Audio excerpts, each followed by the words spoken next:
எல்லா தேர்தல்களுமே முக்கியமான தேர்தல்கள் தான். ஆனால் சில தேர்தல்கள் தான் நாட்டின் திசையை முன்னோக்கியோ அல்லது பின்னோக்கியோ கொண்டிருப்பதற்கு காரணமாக இருக்கு. அந்த வீழ்ச்சியில் சிக்கிவிடாமல் தென் மாநிலங்கள், அதிலும் குறிப்பாக கேரளமும் தமிழ்நாடும் அதை எதிர்த்து நிற்கின்றன. எனவேதான் சைப்பரிவார் அமைப்புகள் தமிழகத்தை குறிவைத்து தொடர் தாக்குதலில் ஈடுபட்டு வருகிறார்கள்.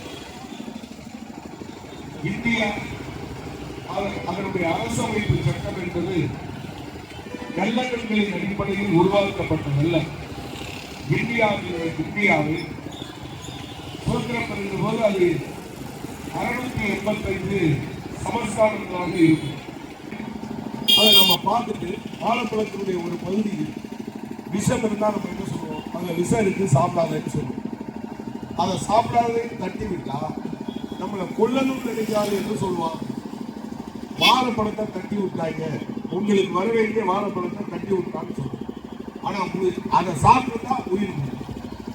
எனவே வாழைப்பழத்தின் பேரில் விஷத்தை கொடுக்கிற ஏற்பாட்டை ஒன்றிய பாஜக அரசாங்கம் செய்கிறது. நீங்க மகளிர் பல இடங்கள்லையும் மகளிருக்கு இடஒதுக்கீடு செய்யறீங்க இல்லையா? தமிழ்நாட்டில் 33% இடஒதுக்கீடு, சில இடங்கள்ல உள்ளாட்சிகளில் 50% இடஒதுக்கீடு இருக்கு.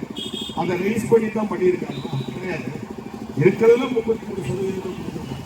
அப்ப இதை எதுக்காக அதிகரிக்கிறார்கள் என்றால், தமிழ்நாடு, கேரளா போன்ற தென் மாநிலங்கள் குடும்ப கட்டுப்பாட்டை சரியாக அமல்படுத்தியதன் காரணமாக இப்போது அவர்களுடைய மக்கள் விகிதாச்சாரம் குறைந்திருக்கிறது.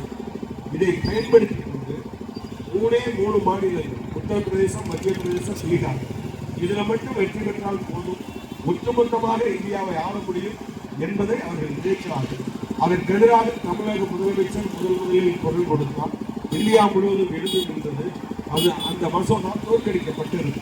எனவே அவர்கள் எப்போதும் நேர்மையாக பேசுகிறார்கள். 1000 ரூபாய் கொடுத்தா சரியா போகுமா என்று பலர் கேட்கிறார்.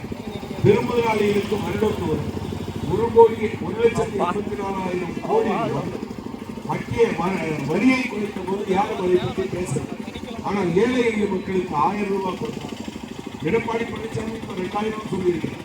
ஆனால் போன முறை இந்த திட்டம் அறிவிக்கப்பட்ட போது என்ன சொன்னார் என்றால், இது அமல்படுத்தப்படாத முடியாத திட்டம் என்று தந்தி டிவியில் அவர் பேசியது இப்போதும் இருக்கு. அவர் எல்லாத்தையுமே முடியாதுன்னு சொல்றாரு. ஆனா இப்போ நான் 2000 தாரேன் என்று சொல்றாரு.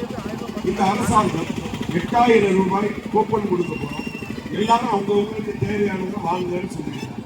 8000 பேருக்கு 8000 ரூபாய் ஒரு குடும்பத்துக்கு கேட்டால், 1 கோடி குடும்பத்துக்கு கேட்டால் 8000 கோடி ரூபாய். 8000 கோடி ரூபாய் சந்தைக்கு பொருட்களாக மாறும். பொருட்கள் விற்பனை அதிகரித்தால் கூடுதலாக உற்பத்தி செய்ய வேண்டியிருக்கும். கூடுதல் உற்பத்தி செய்தால் வேலை வாய்ப்பு பெருகும். 8000 கோடி ரூபாய் என்பது சாதாரணமான விஷயம். எனவே தான் சொல்கிறோம், திமுக அரசாங்கம் கூட்டாட்சி தத்துவத்தை உறுதியாக பாதுகாத்துக் கொண்டு, மக்கள் நலனை பாதுகாத்துக் கொண்டு, தன்னுடைய இந்த அரசாங்கத்துக்கு மீண்டும் அங்கீகாரம் கேட்டு வருகிறது. நான் அனைவரையும் கேட்டுக்கொள்ள விரும்புவது, இது வெறும் திமுக அரசாங்கம் மீண்டும் ஆட்சி பொறுப்புக்கு வருவதற்கான தேர்தல் அல்ல. தமிழ்நாடு இதுவரை பெற்றிருக்கக்கூடிய வளர்ச்சியையும் முன்னேற்றத்தையும் அமைதியையும் பாதுகாப்பதா இல்லையா என்பதுதான் இந்த தேர்தலின் மையமான அம்சம். எனவே திமுக தலைமையிலான ஜனநாயக முற்போக்கு கூட்டணி, மதச்சார்பற்ற ஜனநாயக முற்போக்கு கூட்டணி தமிழ்நாட்டில் இந்த முற்போக்கு பாரம்பரியத்தை பாதுகாத்து வளர்த்தெடுத்து அமைதியுடன் கூடிய வளர்ச்சி என்பதற்காக நிற்கிறது. எனவேதான் இந்த தொகுதியில் திமுக கூட்டணியின் சார்பாக திமுகவின் வேட்பாளராக சகோதரர் கருணாநிதி அவர்கள் இங்கே போட்டியிடுகிறார். உதயசூரியன் சின்னத்தில் நீங்கள் அவர் வாக்களித்து அவரை பெருவாரியான வாக்குகள் வித்தியாசத்தில் வெற்றி பெற செய்ய வேண்டும் என்று உங்களை கேட்டுக்கொள்கிறேன். மிக நீண்ட காலமாக எனக்கு அறிமுகமானவர், பொது வாழ்க்கையில் தொடர்ச்சியாக தீவிரமாக செயல்பட்டு வரக்கூடியவர்.